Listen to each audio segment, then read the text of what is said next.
अस्सलाम वालेकुम। क्या हाल है मेरी यूट्यूब फैमिली का। उम्मीद करती हूँ ठीक ही होगी। अल्हम्दुलिल्लाह मैं भी ठीक हूँ और अल्लाह आपको खुश रखे, बात रखे। इन्हीं नेक दुआओं के साथ करें हम अपने ब्लॉग का आगाज़ कुछ यूँ है कि हम बनाने लगे हल्का फुल्का सा नाश्ता, जो कि शामियाँ भी पड़ी हुई हैं और थोड़ा सा साल मसाले वाला आ गया अंडा ब्रेड। तो आटा कम था, मैंने कहा चलो थोड़ा सा ब्रेड का नाश्ता कर लेते हैं। तो ये फ्राइज़ पड़े हुए थे, ये भी थोड़े से बनाएंगे। कढ़ाई मैंने रख दी घी गर्म होने के लिए, साथ ही पराठे बनाऊंगी और अंडा ब्रेड भी चलेगा। तो नाश्ता करके हमने करनी है तैयारी शादी पे जाने की, क्योंकि आज वलीमा है। कल बारात में मर्द हजरात गए थे, औरतें नहीं गई थी। तो आज हम टाइम से तैयार होके शादी पे जाएंगे। जो सूरत हाल होगी आपसे शेयर करेंगे। हमारा नाश्ता अभी रेडी होने वाला है, तो आप हमारे साथ रहें।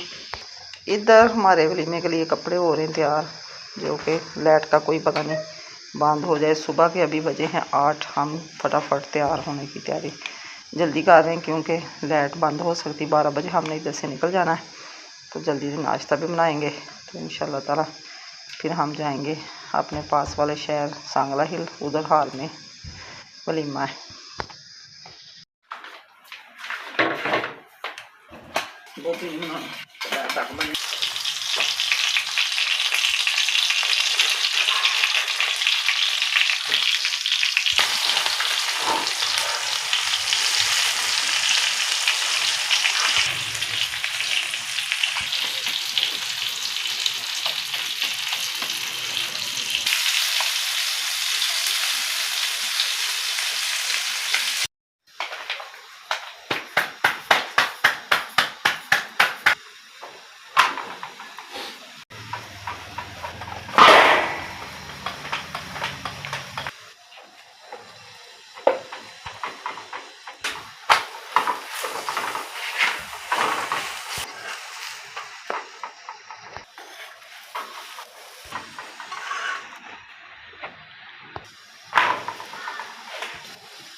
हम जा रहे हैं वलीमे पे, तैयार हो चुके हैं। हम अभी निकलने वाले हैं, गाड़ी हमारी आ चुकी है।